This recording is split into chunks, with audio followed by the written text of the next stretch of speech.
Hey guys, you able to see my screen?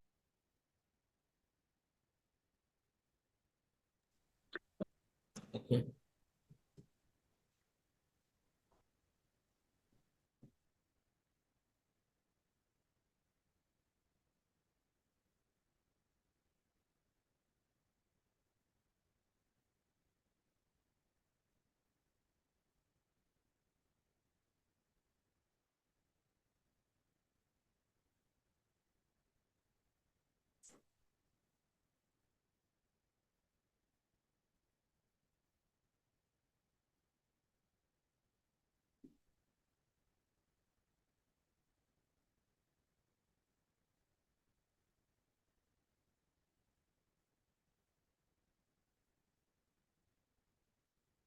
All right.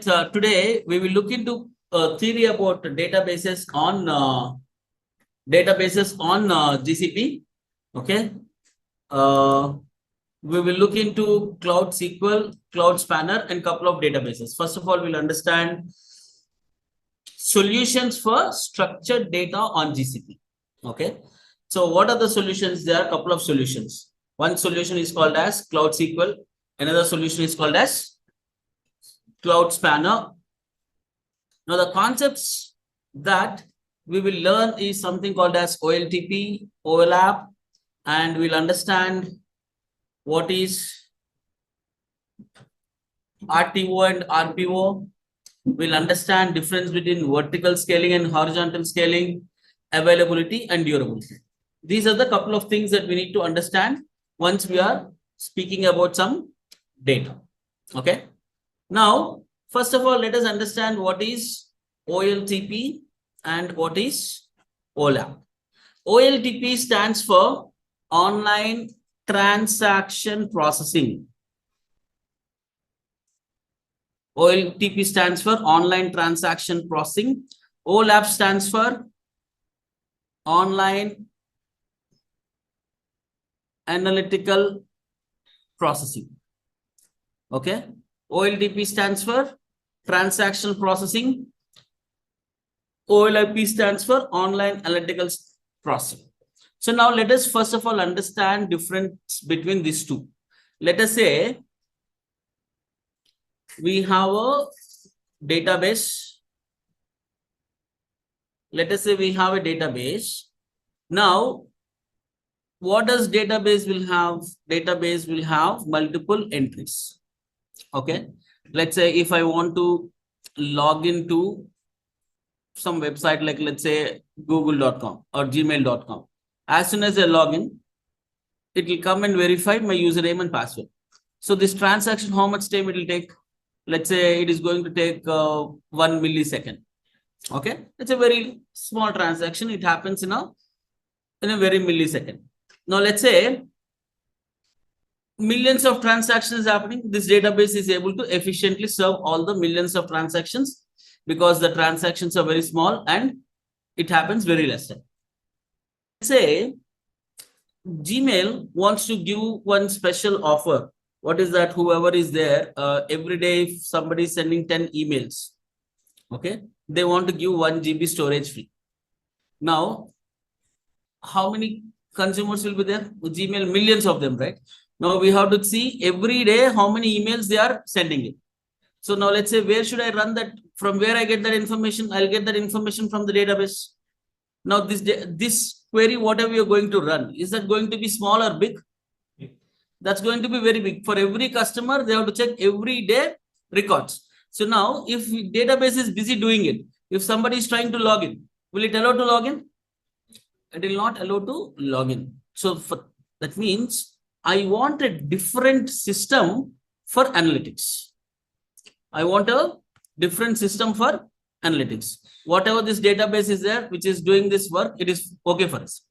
But I don't want to run my company analytics.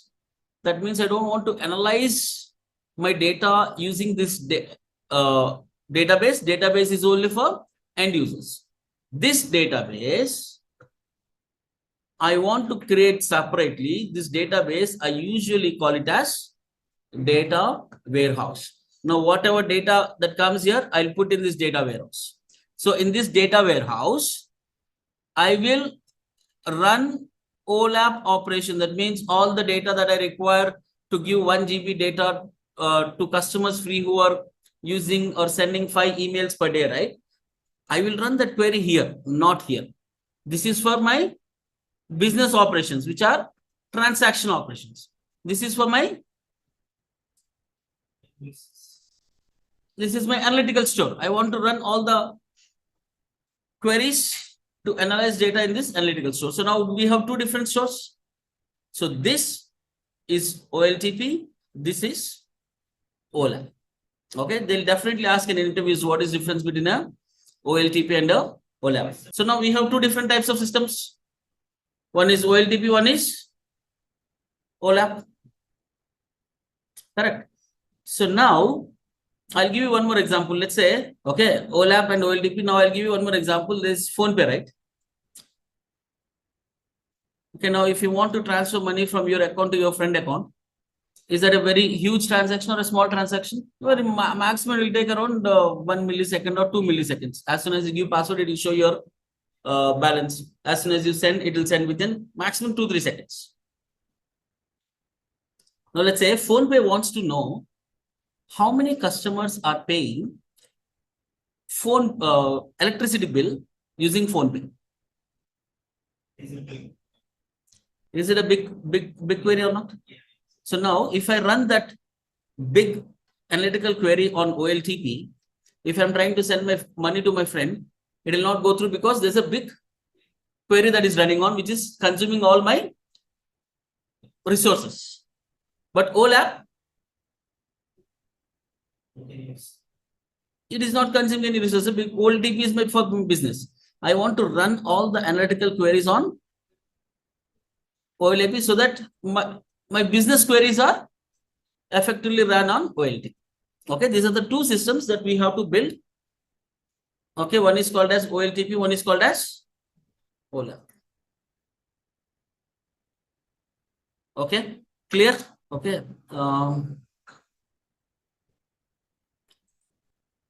Now OLTP, basically it is called as online transactional processing. It is used for simple queries, and there could be large number of queries, simple, hundreds of queries. Okay, this is basically like traditional relational database system. Okay, most popular relational database systems are MySQL, Postgres, Oracle, MySQL. Okay, it is used for ERP, CRM, banking applications. On GCP, you can use Cloud SQL or Cloud Spanner as the OLTP operations. Okay, we can use Cloud SQL or the Cloud Spanner as the OLTP operation. So if you want to create an OLTP store on GCP, options that you have is Cloud SQL and Cloud Spanner.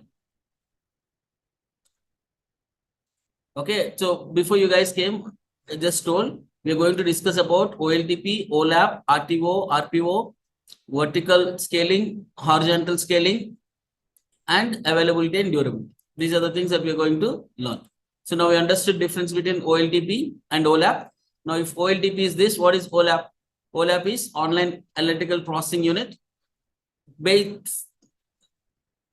it is nothing but a data warehouse. Okay, data is collected from multiple sources. So now in a database, data could be only from one source, but in a data warehouse, data could be from multiple sources. Okay, data is collected.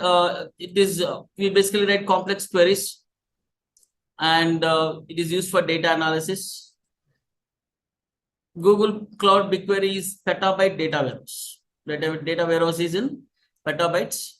It is used for reporting application, web click analysis, BI dashboard app, etc. Okay, this is what is the use of OLTP and OLAP. Okay, now there is something called as horizontal scaling and vertical scaling. What is difference between a horizontal scaling and a vertical scaling? Let's say my laptop is having, let's say, 8 CPUs. Okay, now 8 CPUs is not enough for me. I want to have another 4 CPUs. What options I have? In my laptop only, I can add another 8 CPUs. Or I can purchase another laptop which is having another 4 CPUs. So now if I'm adding more resources in my laptop only, that is nothing but vertical scaling. That means I'm not purchasing a new mission, but the same mission, I'm adding more resources. Okay. What is horizontal scaling? Instead of adding resources to the existing mission, we purchase new resources. Okay. So that means, see, basically I want, let's say 1 GB storage is there. I want 2 GB storage. What I can do, I can just put one additional hard disk, right? Or else I can purchase another server with 1 GB, 1 TB storage. So that means I can scale resources in two ways. One is vertical, one is horizontal. Vertical means same resource increasing the capacity like storage or CPUs or RAM. But horizontal means adding new devices. Okay, now here I'm adding a new server. That is nothing but vertical scaling. This is also important. So now they'll ask in interview, let's say you have a server. Okay, it is out of resources. You want to scale, what will you do? What are the different types of scaling you have? Vertical scaling we have, horizontal scaling that we have. Okay, now there is next thing called as RTO, RPO. So RTO is defined as recovery time objective. RPO is defined as recovery point objective. Basically, both works with the time one. Okay. Now, what is this? Let's say I'm purchasing a database from GCP.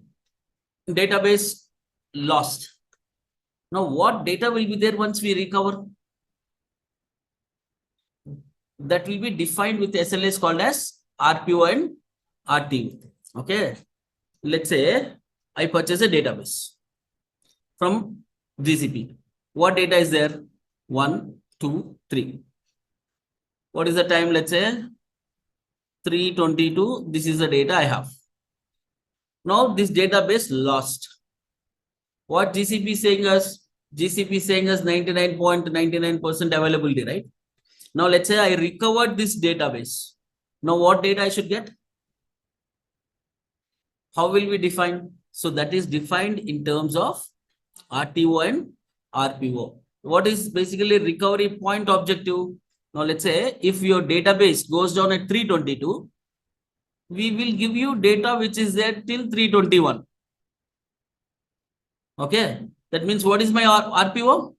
My RPO is 1 minute. My RPO is 1 minute. Now let's say at 3:20. Okay, let's say here.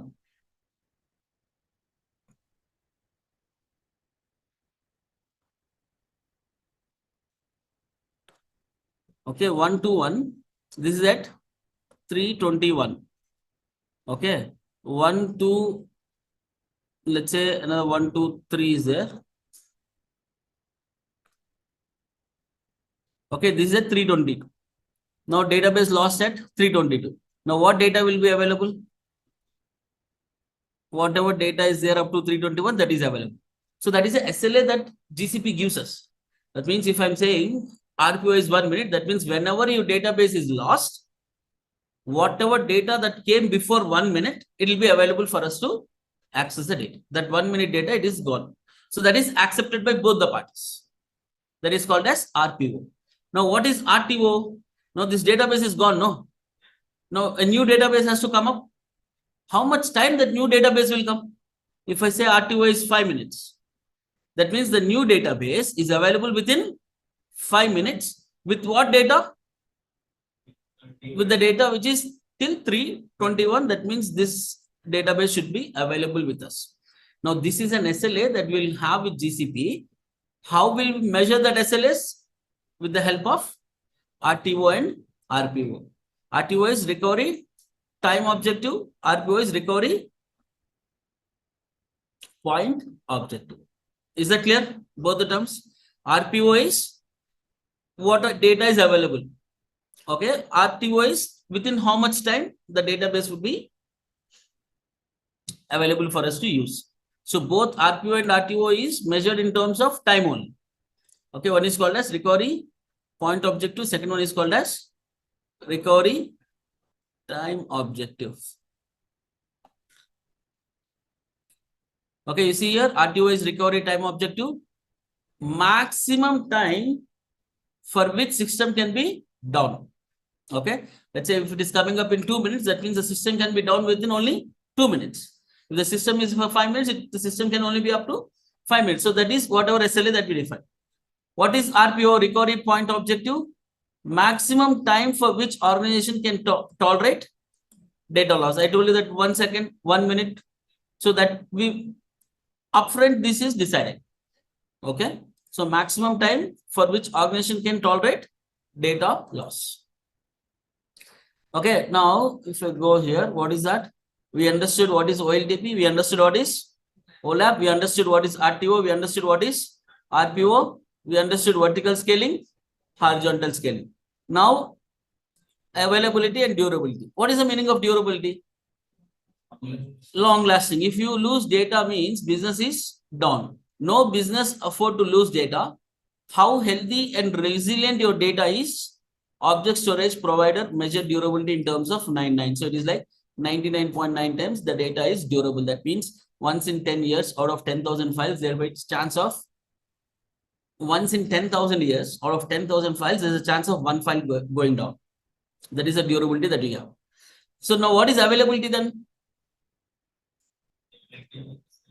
Durability, file is ready for access. If I can access the file, that means the file is available to me. Okay. So even if I'm not using, the file will not be lost. It will be there. Availability, if the region goes down, where your data stored, in another replicated region, the data is available. Okay, that is what is availability. Clear? Durability and availability.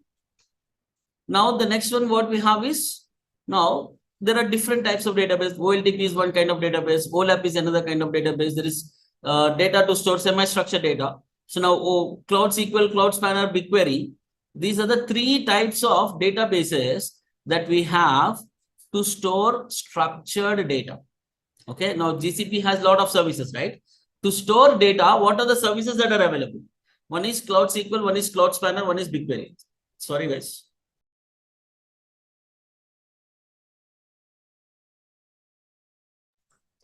One is Cloud SQL, one is Cloud Spanner, one is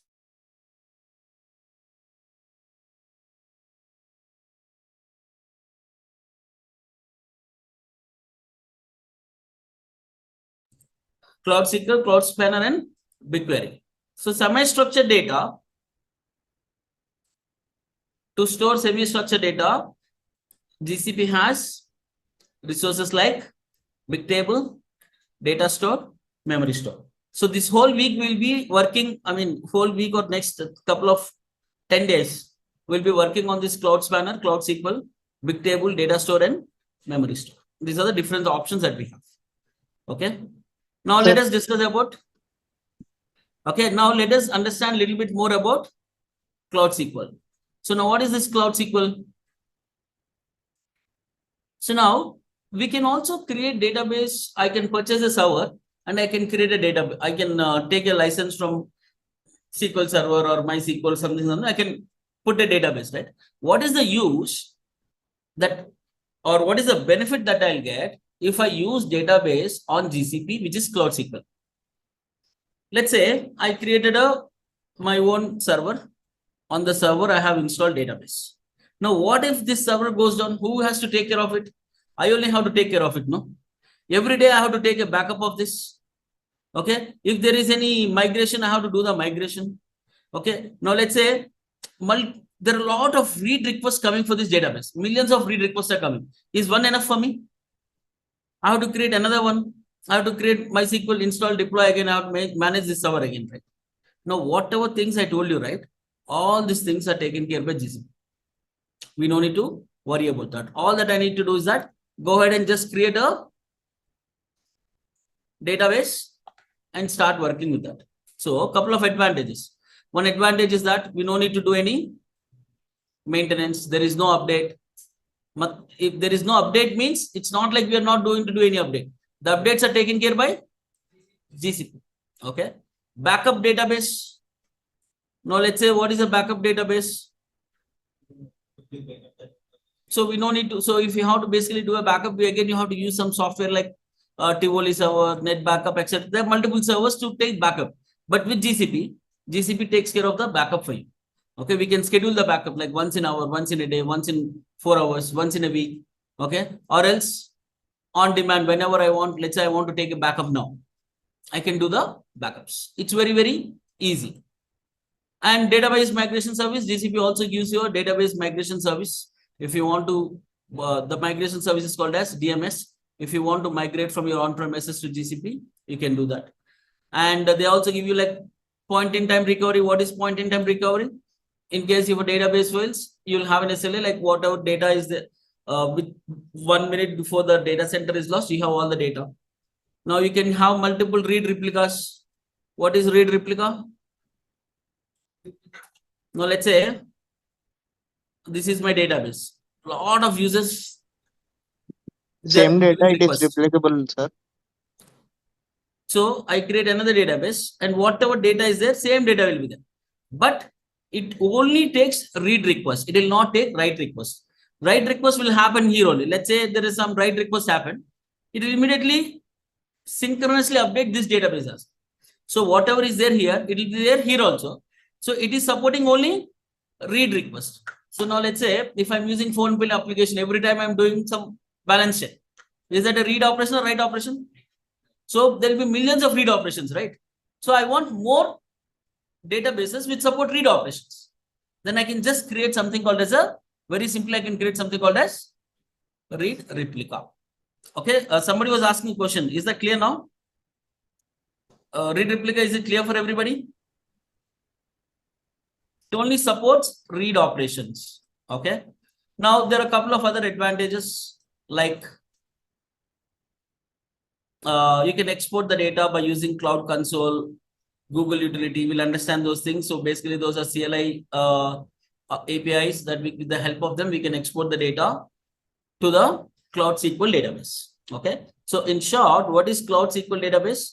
Cloud SQL database is a relational database service that you can create on GCP Cloud. Okay.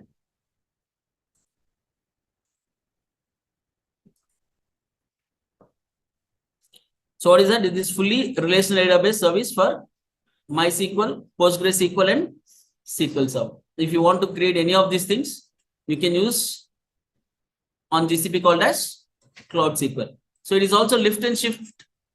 So let's say on premises I have MySQL. Can I shift to GCP? I can shift to GCP. What service I have to use? Yeah, what service I have to use? Cloud SQL. If I want to host a database, similar database of MySQL on GCP, we have to use MySQL. Okay. Regional database with up to 99.95 SLA. Maximum storage we can store up to 30 TB is the maximum storage we can store on.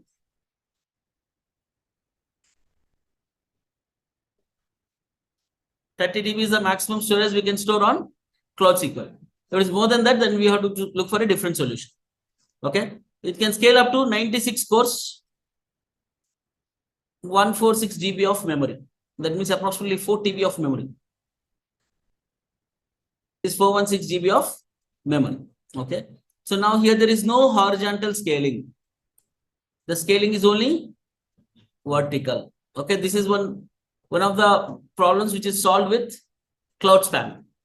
Cloud Spanner is also like a Cloud SQL relational database, but you can also do a vertical scaling there. But here it is only horizontal scaling. What is horizontal scaling and vertical scaling? Horizontal means we can add, in this case, let's say new databases. But vertical means same database will increase the RAM capacity or the CPU capacity. Okay. So with Cloud SQL, there is no horizontal scaling. Data is encrypted with Google managed key or customer managed key. Okay. Encrypted means so data is secure. Okay. Customer can purchase his encryption services by using Vault or any other third-party services and use the key, or else we can take from the Google itself. Okay. Don't worry if you don't understand that. Basically understand that Google databases are secured with something called as encryption. Cloud SQL can be accessed from anywhere like App Engine and Compute Engine. So we created Compute Engine. Compute Engine means what? Virtual machine, right? Let's say I created a database. How can I access? I can create a virtual machine and I can access this database. Or else we can create a compute engine and access this particular database. What is this used for? Used for storing transactional databases.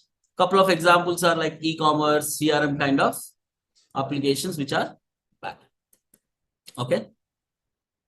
A couple of advantages of SQL: no maintenance, no maintenance, auto update, on demand is there, backup is there. We finish this, no? Same thing. Now we will see, today we will not do any hands-on exercise. We will see a hands-on exercise tomorrow. We will see how to create Cloud SQL. We will see how to do a whitelisting of Cloud SQL. Okay, we might see or we may not see it about data migration. We'll think about that. We will say how to do a Cloud SQL failover. Okay, failover means there is one database, secondary database, first one is failing. So we will make the second one as the first one. Okay. So we will see those hands-on exercise. Okay, any doubts still here? Relational database. So once we do some hands-on exercise, you might have some questions. Second one is what? Cloud Spanner. What is Cloud Spanner? You see here, the first word, what is that it say? It is distributed, same like Cloud SQL. This is also RDBMS, but you see here it is horizontal scalability, and we have support up to 2 TB of each data value. Okay, this is costlier than Cloud SQL. Okay, we can have horizontal read and write across the regions. Okay, it is highly scalable and we can store petabytes of data also. Okay, so we must define the schema like how you define for the normal these things. Data types for each column, each table must be defined. This is 99.999 times available. Same as Cloud SQL. Only difference is that it is having horizontal scalability. That means I'm able to add more databases. More databases means more CPU, more memory, more RAM, and it will be much faster. Okay, that is the difference between a Cloud Spanner and Cloud SQL. So Cloud Spanner, because it is coming with more advantages, obviously it is costly. Okay, this is a cloud native solution for GCP. So now if you have to ask me, can you tell me what is a on-premises solution like Cloud Spanner?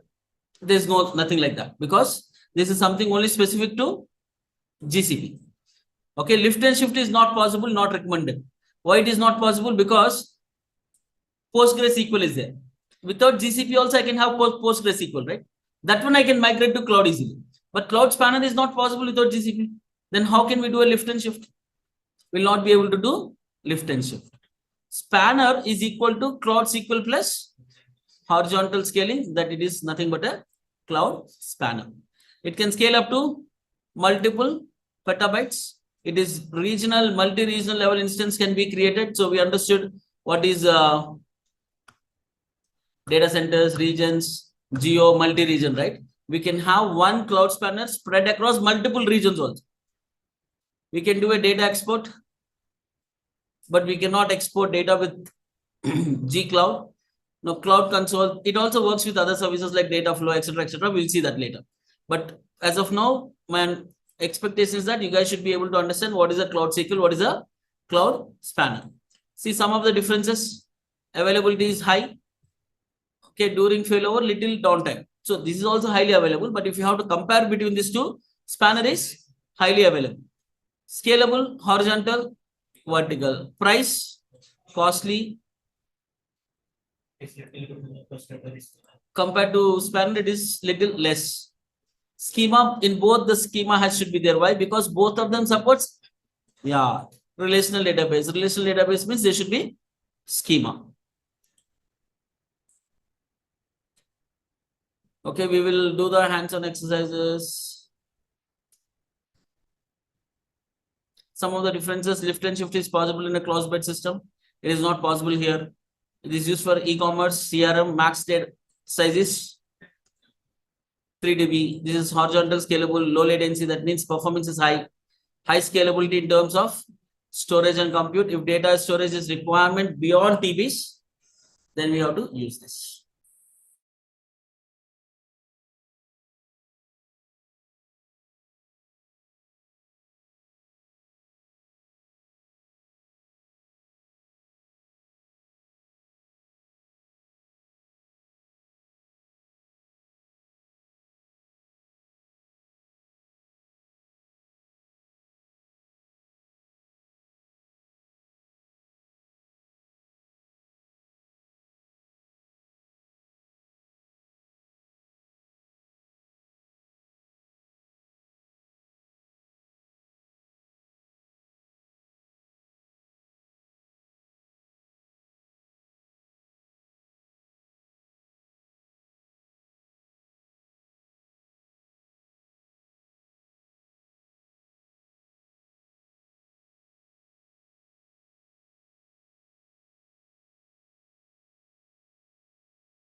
So what I was discussing is that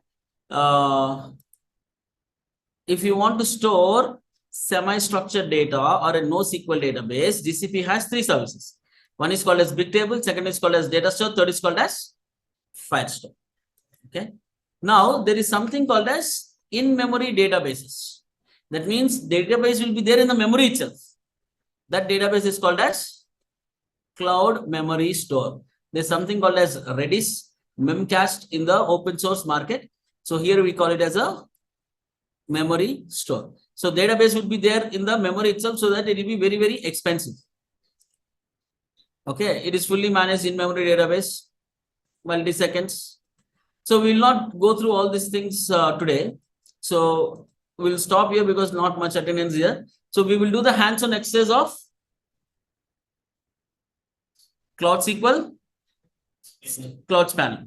Okay, we'll do this 2 hands-on exercise.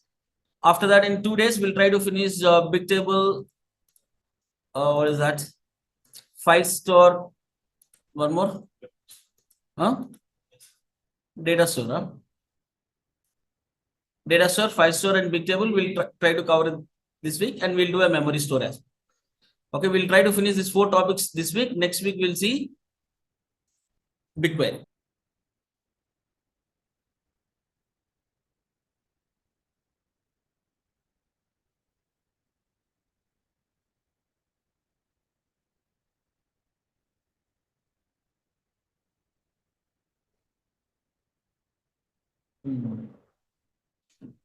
I think basically it can be used for both, either structured or semi-structured also. How your data will be there basically depend on it. No problem. Okay, any doubts? Anybody? Okay, I'm going to start the session sharp 3 o'clock. If one person comes also, I'll start. Okay, today I repeated, but from tomorrow I'll not, because I'm going to go a little faster. Okay, my idea is to finish in next 16-17 days so that we can go for jobs. We can start looking for jobs. Okay. So once we finish BigQuery, we'll start looking for jobs. We'll not wait for everything. BigQuery, SQL, basics of GCP, it's enough for us to start looking for jobs. Yeah, somebody's asking a question. Yeah, you want